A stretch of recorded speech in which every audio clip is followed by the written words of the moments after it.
Ford. I'm from Encinitas, California originally. Been building surfboards professionally since 1982. I've been shaping since 1996. Got my start working with Donald Takayama back in '82 as an airbrusher.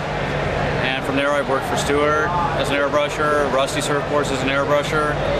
Got my start shaping, working with Tom Eberly and Joel Tudor in the early 90s, and have decided to take that on my own and run with it since then, and building my own boards. My name is Ford Surfboards, and I specialize in quads, hybrids, fishes, but I shape all types of boards, short boards, long boards, eggs, but kind of like doing the old retro stuff.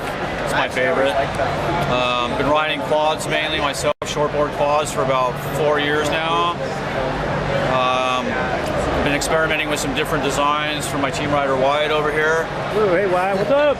This is Wyatt Marre. Alright, cool. And we're working on a new design we call the Chippa, which is this board right here. Super thin, it's 1 5/8 inches thin. That's it right there. Wait, say that again. It's 1 5/8 inches? 1 5/8 inches thick. How does it float it? It only weighs 20 pounds? I don't even know. I don't know how it works, honestly. When I shaped it, he kept telling me to go thinner. I said he was nuts. I go, this is never going to work. But then again, you know, I'm 47 years old, and what do I know, you know? You know, I'm 16 years old, full of energy. Yeah. So, you know, I said, okay. He said thinner. I said, are you sure? He said, yeah, go thinner. We ended up 1 5/8 inches, and perfectly honest with you, I'm only 5'7", 160 pounds. I thought there's no way this guy's going to be able to ride this board, let alone paddle it. But apparently it's his favorite board. He's ripping on it. He's already buckled the bottom on it, probably because it's only 1 5/8 inches thick. Yeah. But you know, going a little shorter, a little wider in the nose, a little wider in the tail, a little flatter, basically so that these guys can boost some airs and grab rail and do all their crazy skateboard tricks that they're doing these days. Yeah, it's crazy.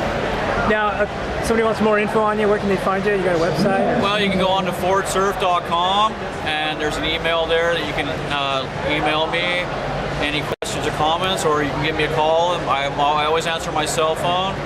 Phone number's on the website. So the easiest way to get a hold of me is give me a phone call, and I will answer all calls personally. Cool. And I like to work one-on-one with my customers. I still take people into my shaping room with me and custom shape the boards to their specifications. I like to do the customs. I like to work one-on-one with people.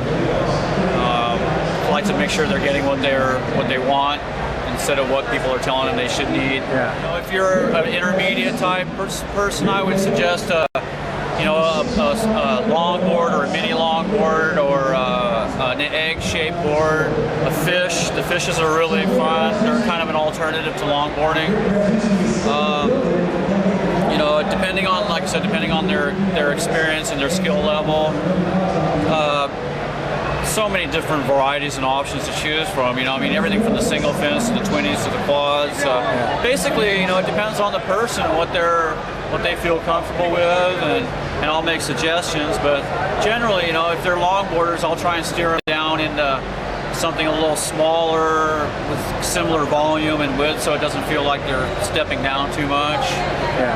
Kind of baby steps, depending on the ability level. You know, if they're more of an advanced surfer and they're riding shortboards a lot, I'll try and steer them toward a quad, a hybrid like this one here, or you know, a fish or something a little like something like this. You know, shortboard quad. Oh yeah. Something that really excels in small surf, but will work in good surf too, you know. More volume, a little flatter rocker, easier to paddle in the waves, better in mushy surf. Good all around, you know, good board for California surf unless it's really good. You know, this is a good board for the shortboarder that's looking for an alternative in mushier or sloppier surf. You know, like I said, the fish is also a great alternative for something for smaller waves, you know, or the big guy try. You know, this is something I would recommend for someone who's who maybe only surfs a couple times a month that rode a longboard a lot. This is kind of a step down. It's kind of a cross between an egg and a shortboard. You know, it's basically a shortboard shape. It's got full nose, really wide, full tail, full volume. So it doesn't seem like you're stepping down too much, you know, because most shortboards are around 22 and a half inches wide. This board's 21 and a half inches wide. So it's not a whole lot less volume than a longboard or a fun board. So for a step down board, the big guy tries a good alternative. You know, some guy comes in that's 50 and he's wanting to surf again after raising his family, but you know, he might have a few extra pounds. He's a little older, doesn't have that 16-year-old energy level. He's not going to be able to ride a 2 1/4 inch chip, CI. He's looking for something with a little more volume, you know. So, you know, if you got a good salesman behind, there's some shops that have some good crews, good salesmen. You know, generally, a lot of people I find talk to them, and you know, someone's trying to push them into something they couldn't possibly ride. I get people coming in that are first-time beginner surfers and they want to buy a surfboard, and I tell them, I go, hey, you know, go buy a soft top board or a sponge board first. Learn how to surf, because you're going to be falling and hitting yourself, and the board's going to be hitting you. Yeah. You know, when you're ready to step up to a hard board, come see me.